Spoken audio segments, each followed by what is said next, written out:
इसवी सन पूर्व 356 आणि इसवी सन पूर्व 323 हा जो काळ आहे तो नेमका अलेक्झांडरच्या आयुष्याच्या 32 वर्षाचा काळ आहे. 33वे वय लागलंय आणि नेमका त्याला मृत्यू आला. 150 वर्ष जगण्याचं त्याचं स्वप्न आहे. काय झालं, वयाच्या 20व्या वर्षी त्याचे वडील वारले. त्यांचं नाव आहे फिलिप. ज्या वेळेला वडील वारले त्यावेळेला तो वडिलांची अशी खोली उडायला गेला. ती कडी काढली, दरवाजा उघडला. समोर भिंतीवरती एक लिहिलं होतं, एक वाक्य होतं, मी केवळ माणूस आहे. काय लिहिलं होतं त्या भिंतीवरती? लिहिलं होतं, मी केवळ माणूस आहे. आणि या एका वाक्यावरती त्या सिकंदराचा, त्या अलेक्झांडरचा पुढचा प्रवास सुरू झाला. एका वाक्यावर त्याचं म्हणणं आहे, तुम्ही कोणीही व्हा, कितीही मोठे व्हा, म्हणजे देशाच्या एखाद्या उच्चतम पदावरती तुम्ही जाऊन बसा, पण शेवटी घरी आल्यानंतर आपल्या मनामध्ये एक गोष्ट पाहिजे, आपले पाय हवेत जाता कामा नये, आपले पाय जमिनीवरतीच पाहिजे. तुका म्हणे इह लोकीच्या व्यवहारे नये डोळे दूर भरुणी राहू. त्याला असं म्हणायचे, तुम्ही कुठेही जा, कितीही त्याच्या क्षेत्रामध्ये मोठे व्हा, शेवटी आपण एक सर्वसामान्य केवळ माणूस आहोत हे विसरायचं नाही. विठ्ठला. आणि मग महाराजांचं प्रमाण शोधायचं. मी वासुदेव तत्त्वता,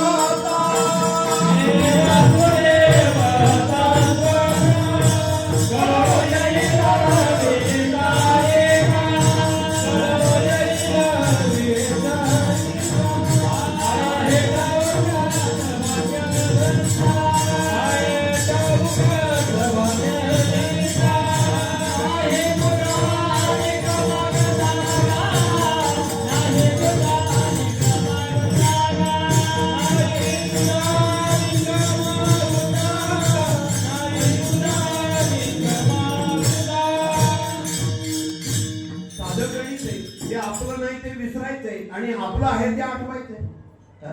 महाराजांचं म्हणणे, रोज मंदिरामध्ये जा, सकाळी उठल्यानंतर पांडुरंगासमोर हात जोडून फक्त एकच मागणं मागायचं. काय? पैसे दे. काय मागणं? काय मागायचं? महाराज म्हणतात, एकच मागणं मागा, देवा देवा आता ऐसा करी उपकार, देहाचा विसर. रोज हे मागणं मागायचं, देवा मला या देहाचा विसर पडला पाहिजे. त्याचा विसर पडल्याशिवाय त्याचा आठव होणार. आम्हाला त्याचा आठव का होत नाही? त्याचं कारण आहे, आम्ही याचा विसर पडत नाही. सोपं गणित आहे. काय वेगळं काय सांगायला पाहिजे का? जिथपर्यंत याचा विसर नाही तिथपर्यंत त्याचा आठव नाही. आम्ही याच्याच तादात्म्यामध्ये, याच्याच संबंधामध्ये गुंतलोय. तत्वतः मी कोण आहोत? आमचं तत्वरूपानं स्वरूप काय आहे? अनुहत नाद वाहे सगळा पिंडी. एक विशिष्ट प्रकारचा नाद या पिंडामध्ये अखंड वाहतोय. हे आमचं मूळ तत्व आहे. तत्वता आम्ही ते आहोत. हे टाळ वाजणं वेगळं, या टाळाचा नाद वेगळा, आणि अनुहत वाजती टाळ, त्या टाळाचा नाद वेगळा. काही लक्षात आलं का? अनुहत वाजती टाळ, अनुक्षीर गीत रसाळ, अनुभव तन्मय सकळ, नामा म्हणे केशव कृपाळू गा, नरहरी रामा गोविंदा वासुदेव. काल्याच्या कीर्तनामध्ये एक विषय तुम्ही नेहमी ऐकता. भगवान कृष्णानं सगळ्या गोप गोपींना बोलावण्यासाठी वेणू वाजवला आणि वेणूच्या नादानं सगळ्या गोप गोपी कृष्णाच्या मार्गाने अशा धावू लागल्या, एकत्र झाल्या. आता सध्या आता सध्या एकमेकाच्या संपर्कासाठी आपण साधन कोणतं वापरतो? आता आपण एकमेकाच्या संपर्कासाठी साधन कोणतं वापरतो? मोबाईल हे साधन वापरतो, बरोबर की नाही? तुम्ही मुलं आहात ना, तुम्ही मुलं ही आमच्यापासून खूप पुढे आहात, खूप पुढे. नातवानं जर आजोबाला प्रश्न विचारला तर सध्या आजोबाला नातवाच्या प्रश्नाचं उत्तर देता येत नाही. महाराज बाबा ही जी मुलं आहेत ना, यांच्या हातामध्ये एक यंत्र आहे. त्या यंत्राने ती जगाशी जोडलेली, या विश्वाची ती कनेक्ट आहे. यांचा नेटवर्क एवढा फास्ट आहे की वडिलांनी नुसतं तरी घरामध्ये म्हटलं उद्या आपल्याला नवीन गाडी घ्यायची, ते विचारतात पप्पा कोणती गाडी घ्यायची. वडिलांनी जर नाव सांगितलं ना एखादी फॉर्च्युनर घेऊया, तो दुसऱ्या मिनिटाला मोबाईल मध्ये फॉर्च्युनरचा सगळा ढाचा ओपन करतो दुसऱ्या मिनिटाला, आणि मग तो वडिलांना म्हणणार पप्पा सनरूफ घेऊया, ती फर्स्ट मॉडेल घेऊया. म्हणजे अजून गाडी कुठं आहे, अजून शोरूम मध्ये, याने अख्खी गाडी ओपन केलेली. काही लक्षात आलं का? ही मुलं सध्या आपल्यापासून शेकडो पटीनं पुढे, शेकडो पटीनं. हा अवघड आहे, खरं म्हणजे फार अवघड आहे. म्हणजे या मुलांच्या प्रश्नाचं उत्तर द्यायचं असेल तर आपल्याला रोजच्या रोज अपडेट व्हावं लागेल, पर्याय नाही त्यांना. आपलं मॉडेल फार जुनं आहे, म्हणजे माझं सांगते, माझं मॉडेल समजा 67 वर्षाचं आहे आणि आता या मुलाचं वय जर 7-8 वर्षाचं आहे. याच्या प्रश्नाचं जर उत्तर द्यायचं असेल तर मला रोजच्या रोज शिकावं लागेल, काळानुरूप बदलावं लागेल, मला स्वतःला अपडेट करावं लागेल, तरच या मुलाचा प्रश्नाचं उत्तर आपण देऊ शकतो. ही मुलं संपूर्ण विश्वाशी जोडलेली आहेत. आणि आता हे अधोगतीचं लक्षण म्हणायचं का सद्गतीचं लक्षण म्हणायचं, हा देखील एक आत्मचिंतन करण्यासारखा विषय. सध्या ही मुलं नेमकी कुठे चालली? बाळा, हे पाणी बरोबर आहे ना, लोट्यामध्ये तांब्यामध्ये पाणी, हे पाणी जर मी असं ओतलं, जमिनीवरती ओतलं, तर ते पाणी चढाकडे जाईल का उताराकडे जाईल? शबाब, किती हुशार आहे कोणता. ते पाणी कुठं जाईल? उताराकडे जाईल. बरोबर आहे का? सध्या उताराकडे ओघ आहे सगळ्यांचा. सध्या अलीकडच्या पिढीचा जो ओघ आहे त्याला विध्वंस प्रवृत्ती म्हणतात. म्हणजे सद्गतीकडे ओघ कमी आहे, अधोगतीकडे ओघ फार कमी आहे. वाईट गोष्टी जेवढ्या लवकर आकलन होतात तेवढ्या चांगल्या गोष्टी लवकर आकलन होतात. बरोबर की नाही? बेटा तुला मित्र आहेत का रे? मित्र आहेत की नाही? अंदाजे किती मित्र आहेत? अंदाज मी काय ते नाव नाही विचार. किती मित्र आहेत? 2-3 मित्र असतील. बरं, चांगले आहेत ना मित्र तुझे? तू चांगला म्हणजे मित्र चांगले नक्की. मित्र आहेत त्याचे 2-3 मित्र आहेत. कधी कधी मित्रांची आणि तुझी भांडणं होतात का? कधीतरी अशी होतात की नाही? होतात. मित्रांची आणि त्याची भांडणं होतात.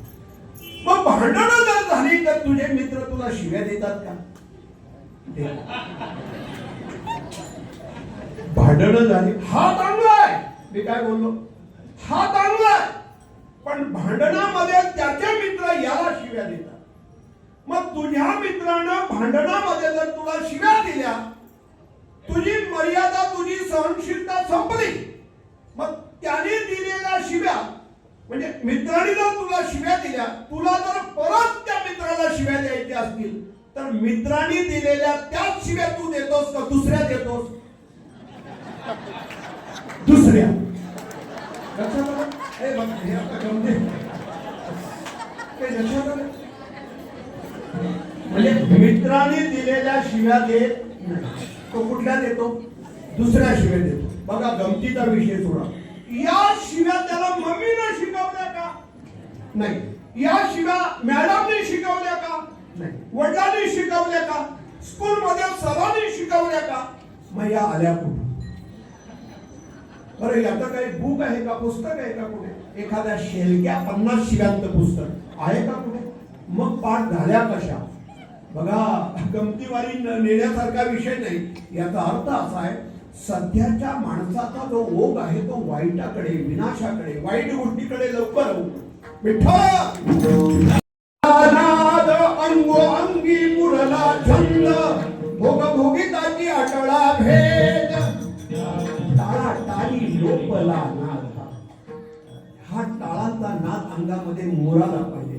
हे नादब्रह्म आहे आणि अखंड टाकताना त्याचा आवाज कसा आहे तो प्रश्न विचारतोय. कोहम, त्याला उत्तर द्यायचंय, मी ईश्वराचा अंश. शरीर म्हणजे मी नाही, मग मी कोण आहे हे सरलं पाहिजे. देह नव्हे मी हे सदै, हे सरल्याशिवाय ते उरणार नाही. आपलं कसं झालंय, जे सरायला पाहिजे ते उरलं जातंय आणि जे उरायला पाहिजे ते कशी गंमत झाली बघा आपली. वास्तविक जे सरायला पाहिजे ते उरलं जातंय आणि जे उरायला पाहिजे ते सरलं जात. देहाला मी म्हणू नका, ही त्याची सत्ता आहे. आपलं काय आहे? काय आहे आपलं? कधीतरी स्वतःच आत्मचिंतन केल्यानंतर आपल्या लक्षात येतं, अंडज जारज स्वेदज उद्वीज आटे हरिनाम नाटे ते बरवे. शरीर आटे, संपत्ती आटे, हरिनाम नाटे ते बरवे. बाप रखुमा देवी बराके नाम नाटे. युगे गेली परी उभा विटे. युगान युगे गेली तो विटेवरती उभा आहे. तो शाश्वत आहे. सत्य साध खरे बाकी ज्ञानदेव म्हणे पाहता पाहिले. ज्ञानदेव म्हणे पाहता पाहिले. ज्ञानदेव म्हणे पाहता पाहिले.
कवणाचे माय बाप कवणाचे गणभूत मृग जलवंत जाईल रया.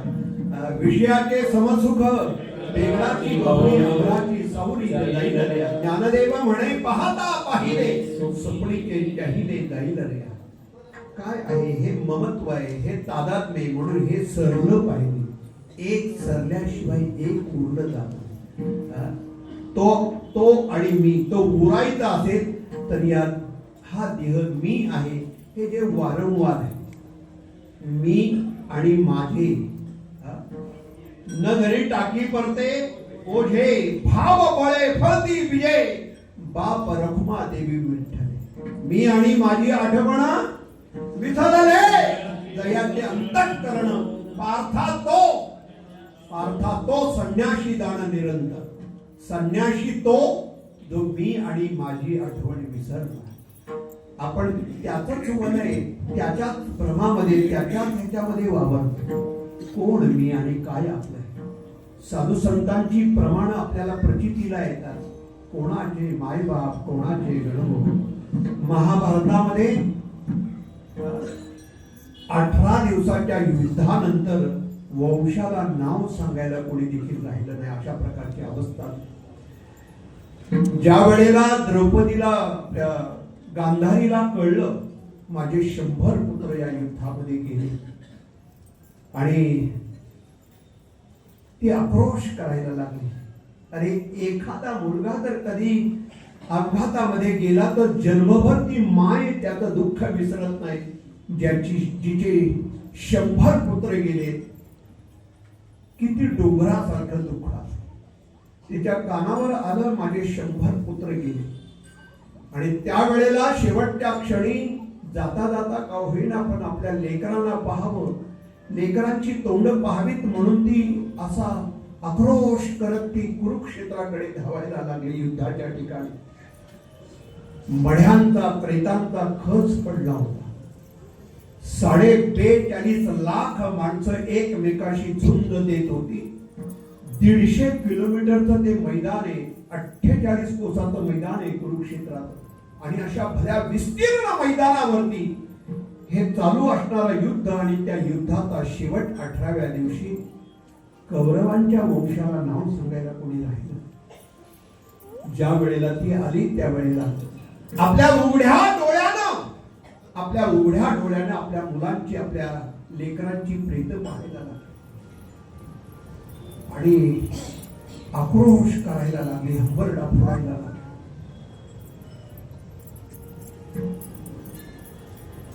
देवाला म्हणायला लागले, आता मला कशाला ठेवलं? यांच्या बरोबर बरोबर मलाही नेलं असतं तरी चाललं असतं. आणि मुलांची प्रेत पाहता पाहता पाहता तिनं निर्णय घेतला, आता मला जगायचं नाही, आता मला राहायचं नाही. म्हणून मृत्यूची वाट पाहायला लागली. देवा मला मृत्यू आण, मृत्यू येऊ दे, अशी मृत्यूची वाट पाहायला लागली. मृत्यू लवकर यावा म्हणून तिनं युक्ती केली. अन्न पाणी वर्ज केलं. अन्न नाही, पाणी नाही. पूर्ण एक दिवस झाला, एक रात्र संपली. दुसरा दिवस पूर्ण गेला. दुसऱ्या दिवसाची रात्र गेली. करता करता 4 दिवस आणि 4 रात्री झाल्या. अन्नाचा कण नाही, पाण्याचा थेंब नाही. मला मरण यायला पाहिजे, मला मृत्यू यायला पाहिजे.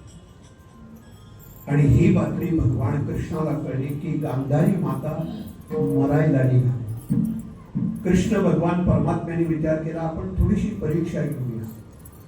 कृष्ण भगवान कुरुक्षेत्रावरती आले आणि भगवान कृष्णाने त्या कुरुक्षेत्राच्या या भूमीवरती एक मायावी आंब्याचं झाड उभं केलं. मायावी ते आंब्याचं झाड असं उभं केलं, उंचीला कमी दिसायचं आणि असे आंबे त्याला परिपक्व पाडाला आलेले आंबाशे लोंबकळत आहे, असं एक मायावी झाड उभं केलं.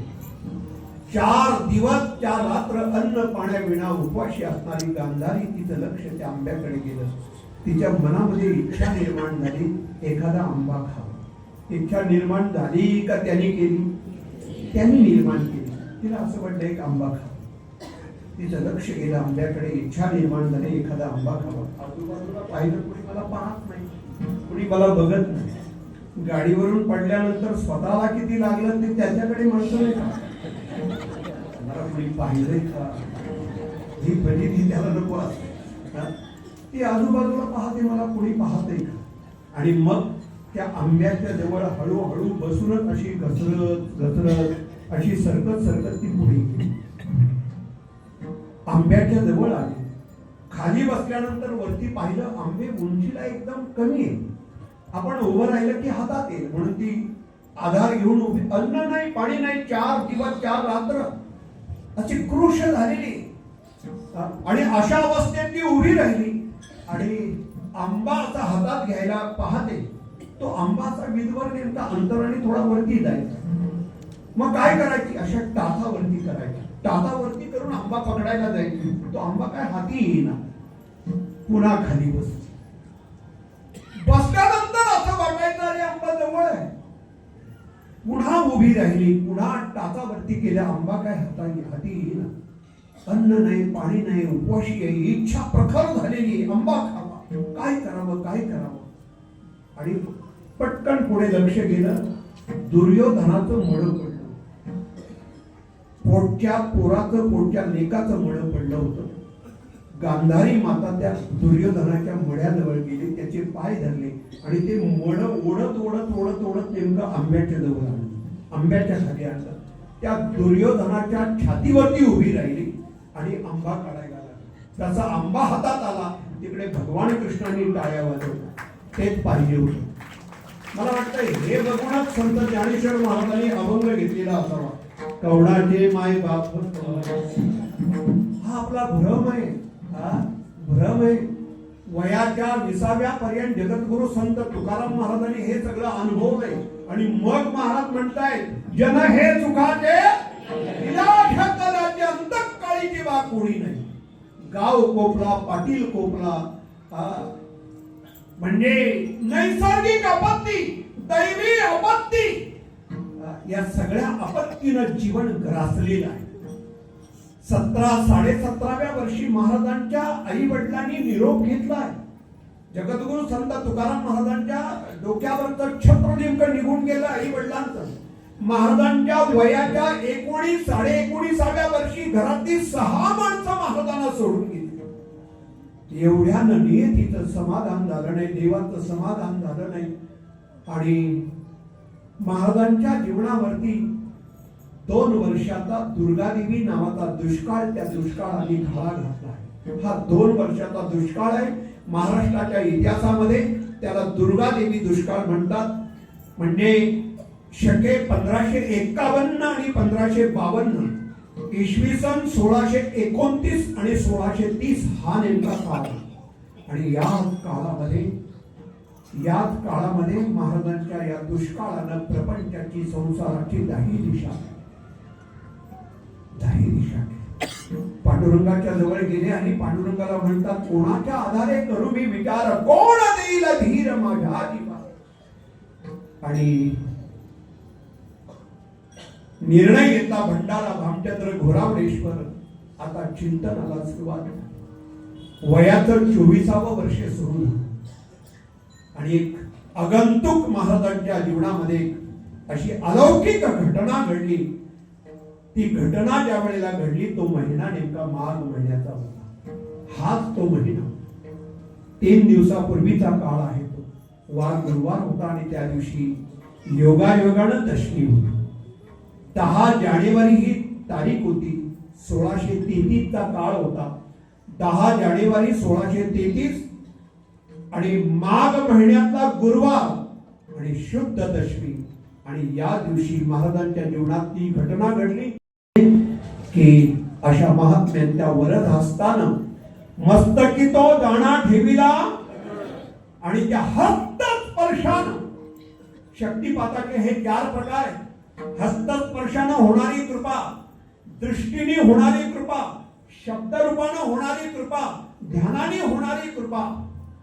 तुमचं ध्यान जर प्रखर असेल, तुम्ही कोणत्याही दैवताचं ध्यान करा, तुमचं ध्यान जर पराकोटीचं असेल तर ते ध्यान तुम्हाला त्या दैवतापर्यंत घेऊन गेले. हे ध्यानाने होणारा शक्तिपात म्हणतात. काही शक्तिपात हे शब्दाने होतात. एखादा तपस्वी महात्मा असेल, अनुष्ठान करत असेल, साधना करत असेल, अखंड चिंतन करत असेल, अशा महात्म्याचा एखादा तरी शब्द बाहेर पडला, बेटा तुझं कल्याण होईल, खरंच कल्याण होईल, त्या शब्दामध्ये त्या साधनेचं बोल आहे. एखाद्या महात्म्याच्या दृष्टीमध्ये ती कृपा असते. काय म्हणतो, कृपा दृष्टीने न्याहाळले आपुल्या पदी बैसविले, त्याला नेत्रातून होणारी कृपा म्हणतात. संत ज्ञानेश्वर महाराजांनी काश्मीरीचा दृष्टांत दिलाय. काश्मीरीला स्तन नसतात त्या मादीला, मग तिच्या लेकरांची पोटं कशी भरतात? काही नाही. लेकरांना एकदा भूक लागली की लेकरं आईच्या शोधात निघतात आणि आईला पाजण्याची भूक लागली की ती लेकरांच्या शोधात निघते. एकदा माय लेकरांची दृष्टादृष्ट झाली की त्या दृष्टीतून स्तनपान होतो आणि लेकरांची पोटं भरली जातात. काय चमत्कार आहे विश्वाचा, काय आश्चर्य आहे, काय नवल आहे. विज्ञान कितीही जरी पुढे गेलं तरी या नेत्राच्या शक्तीतून त्या लेकरांची पोटं कशी भरतात हे शोधण्यासाठी त्याला अध्यात्माची ही शक्तिपाताची या गोष्टी आपल्याला शोधाव्या लागतात. आणि याच्यामध्ये हस्तस्पर्शाची कृपा आहे. संत ज्ञानेश्वर महाराजांनी फक्त रेड्याच्या मस्तकावरती हात ठेवला आणि रेडा वेद बोलू लागला.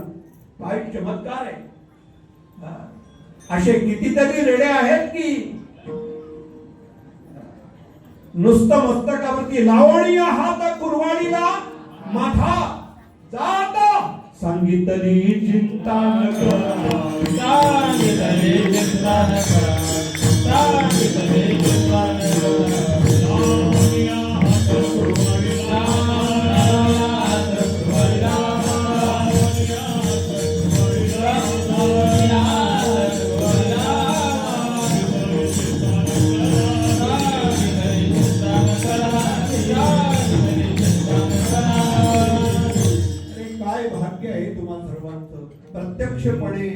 प्रत्यक्षपणे सद्गुरूनं तुमच्या मस्तकावरती हात ठेवून हस्तस्पर्शाची कृपा तुम्हाला संपादन झाली. याच्यापेक्षा तुमच्या जीवनातलं भाग्य कोणतं असेल हे नाही वाट्याला आहे.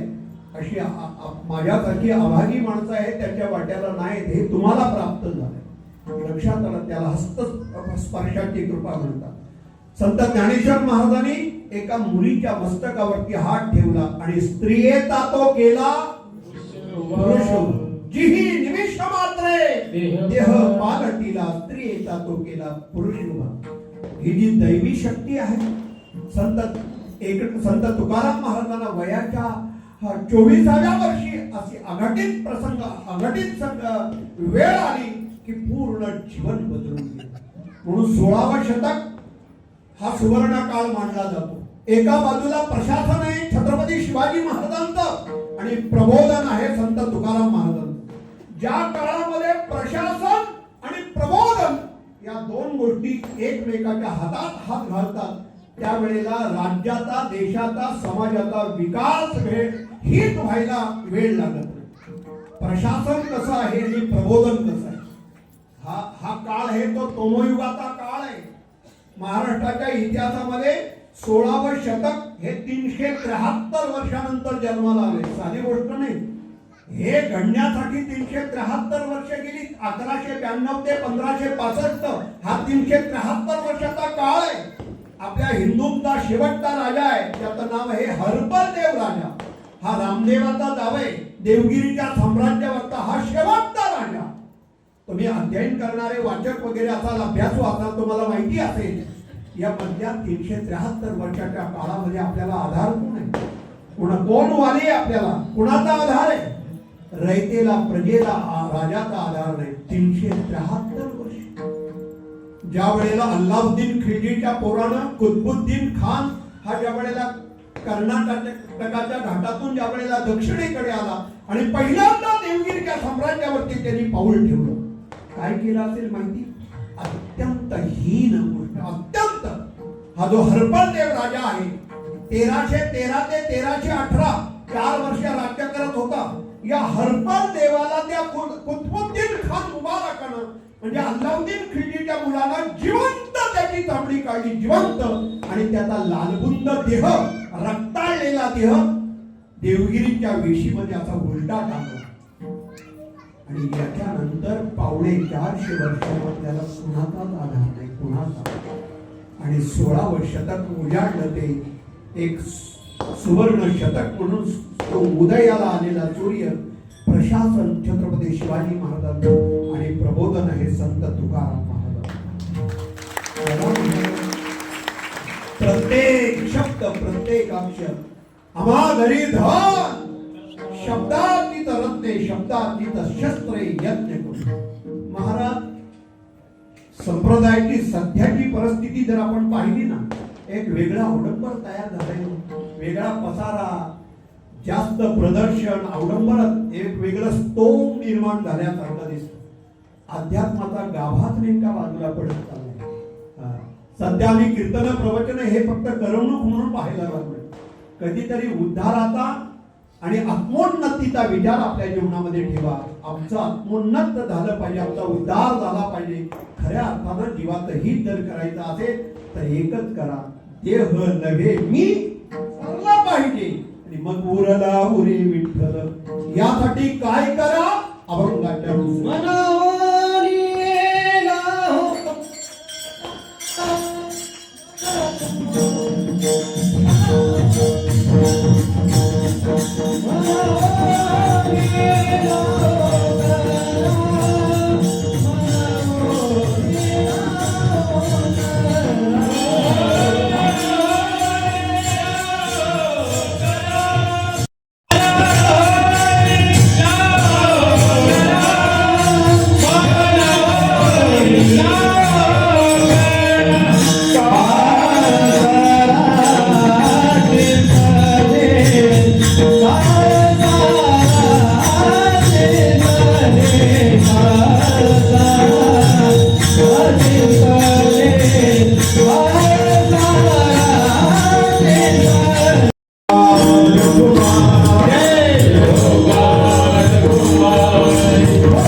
Kumar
पालनाची नाही चिंता ठावरिता देवाचा. एकदा तो देव आपल्या आयुष्यामध्ये बोलला की आपलं पालन पोषण करायला तो कुठेही काही कमी पडू देतो. देव नव्हे मी हे चरे लावरे विठ्ठल म्हणवो मी लाभो करा घाई करा त्वरा करा सज्जनो क्षणभंगुर नाही भरवसा नाही सध्या. काळाची हे मुळी पडेल बा जेव्हा सोडणा तेव्हा मायेला म्हणून लाहो करा घाई करा. मानवी जीवन हे फार क्षणभंगुर होत चाललंय. आपण त्याची आपण अनुभव घेतोय. हे प्रत्यक्ष दर्शनी आपण सध्याचं मानवी जीवन पाहतोय. अशा काळामध्ये आपण त्वरा करा घाई करा असं संबोधन महाराज करताय. तुम्ही नामस्मरण करा चिंतन करा. एवढं जर झालं तर तो आपलं पालन पोषण करायला कुठे कमी पडणार नाही. तुका म्हणे जीवासाठी देव पोटी पडे. आपल्या जीवासाठी तो आपल्या पोटी पडेल म्हणजे आपल्या पदरी येईल, आपल्या अनुभवाला येईल, आपल्या प्रचितीला येईल, आपल्या सहाय्याला आहे. पोटी पडणं म्हणजे एका पारड्यात तो आणि एका पारड्यात आपला जीव. हा जो जीव आहे तो त्याने दिला. जेणे हा जीव दिला आता त्याची परतफेड आपण तशाच रूपानं करायची. त्यांनी जर जीव दिला तर आपणही त्याला तो जीव द्यायला पाहिजे. अशा प्रकारे तुका म्हणे जीवासाठी देव पोटी पडेल म्हणवोनी लाभो करा काळ सारा चिंतने.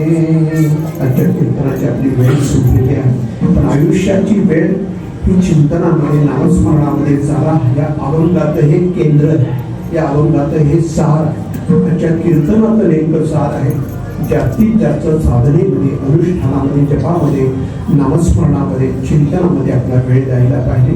कधीतरी देवाकडे अशीच मागणी मागा, चिंतनाची गोडी हाची लाभ, मला असा लाभ द्या, अशी गोडी द्या, अशी संधी द्या. बाकी जे लाभ आहेत ते लाभ ऐसा लाभ बांधा गाठी विठ्ठल पायी पडे. ऐसा लाभ जो चुकला तुका म्हणे वाया गेला. हा लाभ मिळायला पाहिजे. कोणता 12व्या अध्यायामध्ये आत्मलाभ हा तारीखे रोमटे काहीच न देखे म्हणून भोग विषय के हरिखी. जो आत्मलाभ त्या तत्वाशी आपण निगडित असावं आणि त्याच्यातून मिळणार जे आध्यात्मिक बळ आहे, ती शक्ती आहे, त्याच्या अनुभूतीतून ही जीवनाचा अखंड प्रवास शेवटच्या श्वासापर्यंत होईल, आनंदमय होईल. ईश्वर करो ही सद्यस्थितीमध्ये संपन्न होणारी ही जी वर्तमान काळातली चिंतन सेवा, भगवत सेवा आपल्यासारख्या देवतुल्य श्रोत्यांच्या पवित्र चरणावरती समर्पण करूया. भगवान पंढरीरायाच्या चरणी, माऊलींच्या चरणी समर्पण करूया. परमपूज्य सद्गुरू काशीनाथ बाबा नाटे बाबांच्या, परमपूज्य सद्गुरू चव्हाण मास्तर या सिद्ध पुरुषांच्या, महाराष्ट्रातील वारकरी संप्रदायाच्या इतिहासामध्ये ही अर्थभरी मंडळी आहे. ऐशी पुन्हा पुणे लक्षात. त्या अर्थभरी मंडळींच्या आशीर्वादानं कृपेनं संपन्न होणारी सेवा त्यांच्याच पवित्र चरणावरती समर्पण करू. सेवेला वाणीला या वेळेपुरता पूर्ण विराम. विठ्ठल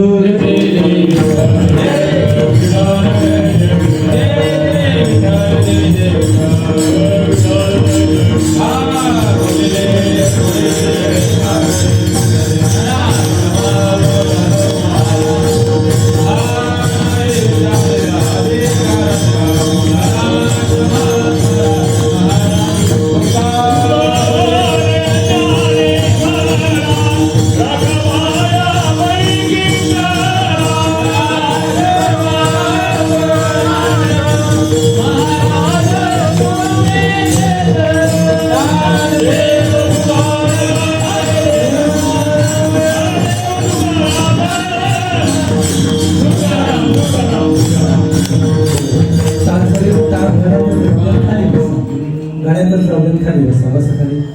टाळ फक्त वाजून करून बसा खाली. जागेवर बसा. बघा, गुरुकृपा महिला भजनी मंडळ आयोजित अखंड हरिनाम सप्ताह वैकुंठवासी काशीनाथ बाबा नाथे, वैकुंठवासी एकनाथ बाबा चव्हाण या दोन महात्म्यांच्या प्रेरणेने चालू असलेला आपला हा उत्सव अतिशय थाटामाटात, आनंदात, उत्साहात, उल्हासात या उत्सवाचे 6 दिवस कुठे गेले आपल्या लक्षात सुद्धा आलं नाही. अगदी झटपट 6 दिवस गेले, अगदी कोणाच्याही लक्षात आलं नाही. अतिशय आनंदात हा उत्सव संपन्न होत असताना आज 6व्या दिवसाची हरिकीर्तनाची सेवा आदरणीय श्री हरिभक्तप्राय इतिहासकार रामदास महाराज पाटील पूजनीय बाबांनी अतिशय गोड अशा प्रकारची सेवा आपल्या सर्वांच्या समोर संपन्न केली. आणि ही सेवा संपन्न करत असताना चिंतन हे जीवाच्या उद्धाराचं साधन आहे. सद्गुरु कृपेनं ते व्हावं, याच्यातच आपला उद्धार आहे हा भाव या ठिकाणी पूज्यश्री महाराजांनी आपल्या सर्वांच्या समोर ठेवलेला आहे. आणि म्हणून गुरुकृपा महिला भजनी मंडळ असेल, उपस्थित सर्व भाविक असतील, भाविकांच्या वतीनं पूज्यश्री महाराजांचं मनस्वी आभार. या कीर्तनाच्या साथीकरता ज्यांनी गोड गळ्यानं गायन केलं आदरणीय श्री हरिभक्तप्राय हनुमान महाराज गतीर, बालाजी महाराज कवठेकर, नारायण महाराज भाबडे, त्याचबरोबर नंतर आलेले आदरणीय हरिभक्तप्राय पाचखंडे बाबा, बरोबर. त्या ठिकाणी सर्व गुणीजनांनी अतिशय गोड अशा प्रकारची 7 सेवा या ठिकाणी केली. त्याचबरोबर बघा, गेल्या 7 दिवसापासून, मला वाटतं 7 दिवसापासून नाही, कल्याणमध्ये कुठेही कीर्तन असतं का 80% विनेकरी एकच असतो. त्या विनेकऱ्याचं नाव सांगत किमान माझी जेवढी कीर्तन झाली जिथं पाहिली प्रत्येक ठिकाणी विनेकरी सानप बाबा. अगदी निष्काम अशा प्रकारची सेवा पूज्यश्री बाबा करतात. त्याचबरोबर जी टाळकरी मंडळी गेल्या 7 दिवसापासून या ठिकाणी उभी आहेत